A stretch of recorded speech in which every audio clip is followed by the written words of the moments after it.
Marketplace? New day, new tariffs. Marketplace Morning Report is supported by Yubico, makers of the YubiKey, protecting the applications and accounts that people and businesses rely on every day. YubiKey helps stop phishing attempts and hackers. YubiKey, still undefeated, the original passkey. More at yubico.com. From Marketplace, I'm Sabri Benishore, in for David Roncaccio.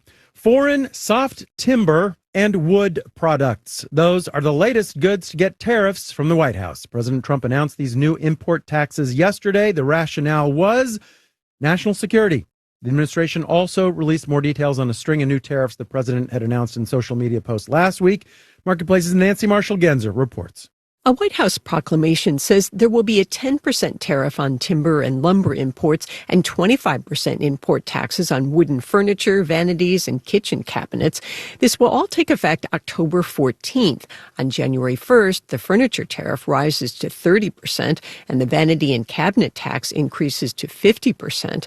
There are carve-outs. The White House says tariffs on wood products from Britain will be capped at 10%, with a limit of 15% for wood imports from the EU and Japan. The White House says these tariffs are necessary for national security, and imports have increased lumber mill closures in the U.S.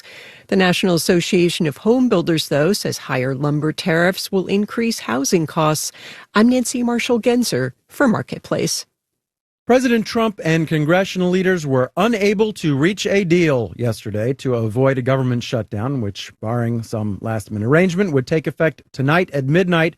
Markets didn't care about the shutdown until they did, at least just a little bit. Let's do the numbers. Dow, S&P, and NASDAQ futures are down around 0.1%. Dow futures down 49 points. In normal times, a freshly built brand new home costs more than a used home, also known in the real estate business as an existing home. But we are not in normal times, and that has all gotten flipped around. For 5 straight months now, the median existing home price has been higher than the median new home price. This has been a pretty rare event in the half century that people have been tracking this kind of thing. Marketplace's Megan McCarty-Carino has more. With the possible exception of limited edition Birkin bags and Air Jordans, new things are generally more expensive than used things. A newly built house, for instance, has all the updated trends. White countertops and more, maybe white and gray cabinet. Nitin Gupta is a real estate agent in Dallas who mostly sells new homes. He says older homes often have stained carpet, windows that don't seal, or a wheezy old HVAC system that's no match for the Lone Star State. Texas, the air conditioning goes on 24/7. It's those differences that make this inversion in average prices weird, says Robert Dietz, chief economist at the National Association of Home Builders. We saw it happen in 2021, which was on the upside of a growing market. And before that, the only other times that I can recall it occurring were in significant market downturns. He says elevated interest rates have led builders to aim smaller, more modest townhomes than luxury 5-bedrooms. Plus, many are resorting to price cuts because an empty house is a drag on the bottom line. That's not really the case in the resale market, says Jessica Lautz, deputy chief economist at the National Realtors Association. Existing home sellers are just entrenched in their homes. They have no motivation to move from low interest rate mortgages. The number of existing homes on the market has been increasing from the historic lows of the last couple years, but about 20% of sales are still coming in over asking price, says Lautz, and some sellers are pulling their house off the market if offers are too low. In fact, they're willing to become accidental landlords and to hold on to those properties. That could be pushing existing home prices higher. But there are also differences in where new homes are selling that throw the averages off, says Richard Green, a housing economist at the University of Southern California. Almost 70% of sales last month were in the South. They are built in markets that typically have much lower house prices than New England, New York. Still, the softness in new home prices could be a sign the whole market is turning, says Rick Palacios at John Burns Real Estate Consulting. Home builders experience it first and react, so it just takes a while longer to actually hit the resale markets. He says the longer mortgage rates stay above 6%, the likelier it is that weakness will spread. I'm Megan McCarty-Carino for Marketplace.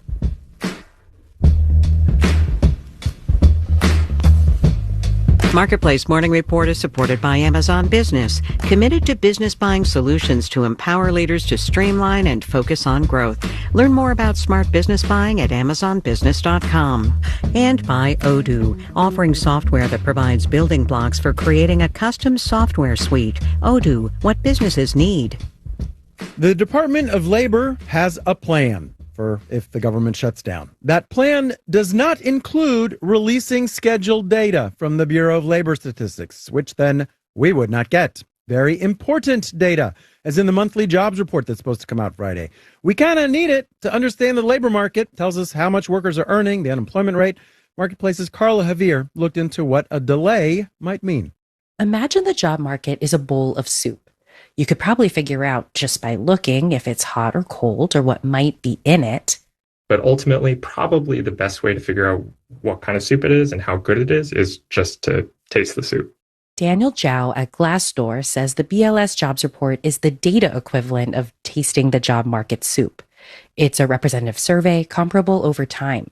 We have this benchmark to be able to see, okay, well, during past recessions or in the run-up to past recessions, what were the patterns like, and does that compare to what we're seeing right now? There are other reports, including data expected Wednesday from the payroll company ADP. But Jesse Rothstein at UC Berkeley says they aren't substitutes for federal jobs data. They're quite noisy. They miss large sectors of the economy, and it's much harder for them to track the overall trend. Rothstein was chief economist at the Department of Labor. He says the impact of any potential data delay depends. If the numbers come out on Tuesday instead of Friday, that's not a tragic event. But if this goes on for more than a few days, then it becomes a big problem. Rothstein says potentially pushing back data collection for October. I'm Carla Javier for Marketplace. And in New York, I'm Sabri Benishore with the Marketplace Morning Report.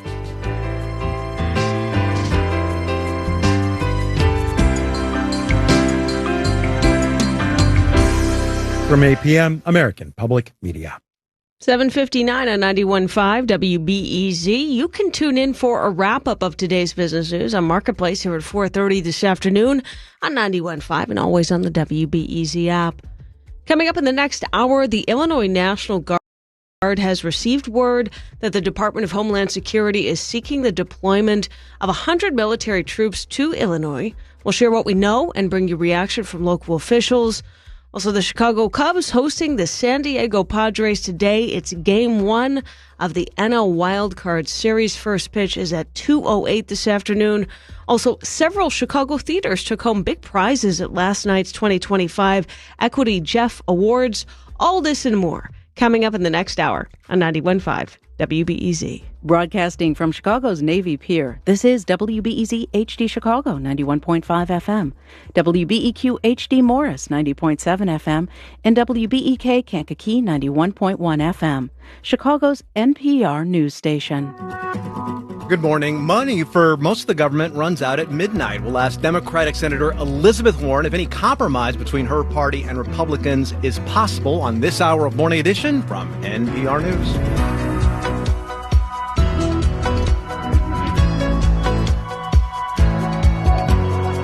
President Trump's plan for Gaza is out. It calls for Hamas to release its hostages and for Israel to let in more aid. Amy Martinez.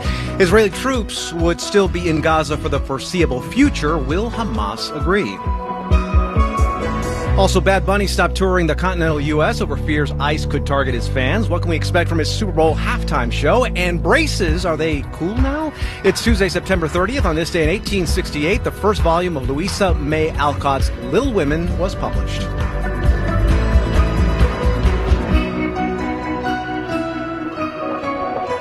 News is next. Live from NPR News in Washington, I'm Windsor Johnston. Defense Secretary Pete Hegseth addressed hundreds of U.S. generals and admirals from around the world at a military base in Virginia this morning. Speaking to top commanders at Quantico, Hegseth said the purpose of the department under his leadership would exclusively be warfighting. As history teaches us, the only people who actually deserve peace are those who are willing to wage war to defend it. That's why pacifism is so naive and dangerous. It ignores human nature and it ignores human history. Hegseth also announced that service members will have to take a physical fitness test twice a year and pass height and weight requirements. He also announced a ban on beards and long hair. President Trump is also expected to deliver remarks. Israeli Prime Minister Benjamin Netanyahu and President Trump say they're in agreement on a ceasefire proposal to end the war in Gaza. But as NPR's Emily Fang reports, far-right politicians and Netanyahu's coalition are unhappy. A person briefed by an Israeli official has told NPR Netanyahu will not bring Trump's plan for a vote in his cabinet. This is to prevent two far-right ministers from quitting their posts in Netanyahu's political coalition and thus toppling the current government. These two ministers, Bezalel Smotrich and Itamar Ben-Gvir, are in opposition to the 20-point peace plan because it encourages some 2 million Palestinians to remain in the Gaza Strip following any ceasefire and the return of hostages.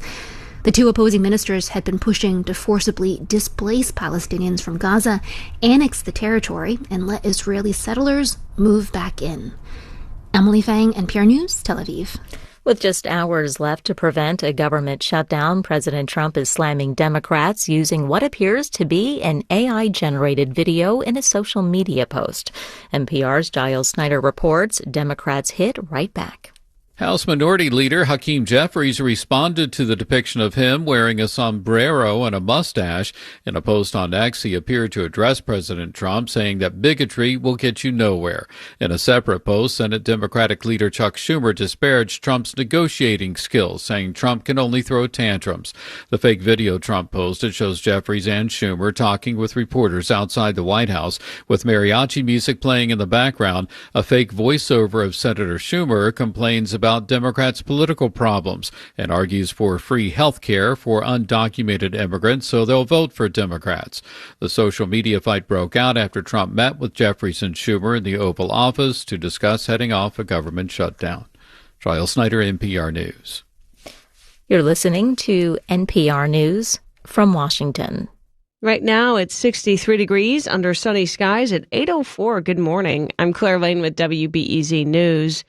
The annual fall boat runs will begin tomorrow. Bridges along the main and south branches of the Chicago River will be lifted twice weekly to allow boats to move from Lake Michigan to storage facilities for the winter. Lifts will happen on Wednesdays and Saturdays through November 15th. Apparently, fall is here. A Trump administration looking to deploy 100 military troops to Illinois, claiming that they're needed to protect ICE facilities and personnel. WBEZ's Mawa Iqbal with the latest. Governor J.B. Pritzker says the Illinois National Guard received word that Homeland Security is requesting the extra force. Over the past couple of weeks, federal agents have ramped up efforts to detain people without legal status. Pritzker says none of these actions are making Chicagoans safer.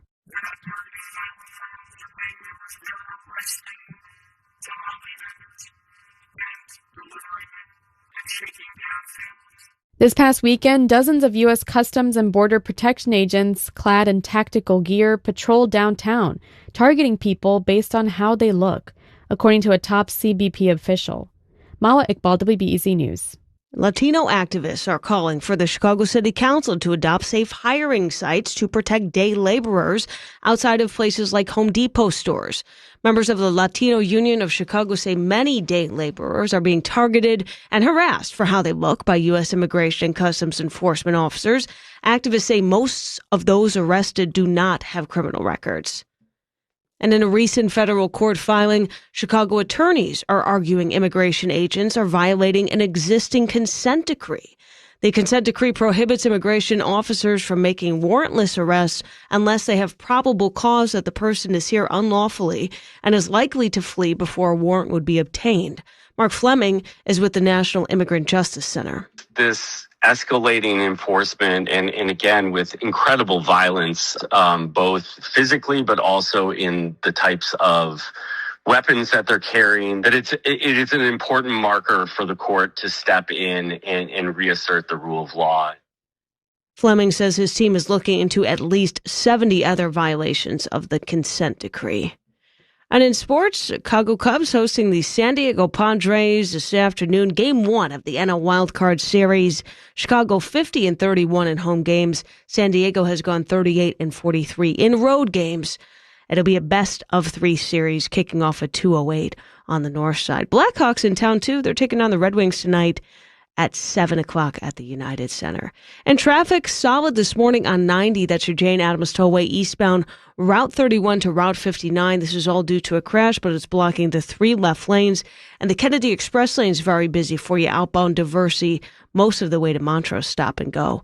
Right now we've got the sun, 65 degrees along the lake. We've got 60 in Aurora. At 8:07, I'm Claire Lane. This is WBEZ News. Support for NPR comes from NPR stations. Other contributors include 20th Century Studios with Springsteen,